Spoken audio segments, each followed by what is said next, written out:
Reka nkohereze ikaze nanone tugarutse mu Kinyaga mu Izindiro. Twabafitiye rero amazu ya makeya hano mu Kinyaga muri site nziza, urenze iriya site ya Sekimondo, iyi niyo site uhita uhingukiraho. Aha rero ni mu Kinyaga mu Izindiro, aho tugiye kukuzanira inzu ya kadasiteri. Izi nzu zubatse mu buryo bwa gisirimu, bwa buryo bugezweho, ku buryo utajya muri detaye ya buri kantu kose karimo, bitewe n'uko haba harimo ubupangayi. Inzu hano ibikodeshwa ibihumbi 400. Murumva rero umuntu wemeye kuguhereza ibihumbi 400 biba bigoye yuko waza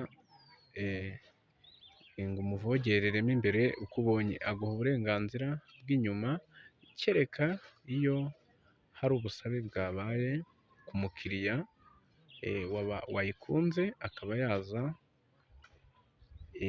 kuyishyura, nibwo habamo ubwo busabe bwo kuba wajya mu byumba ukareba buri kantu kose karimo.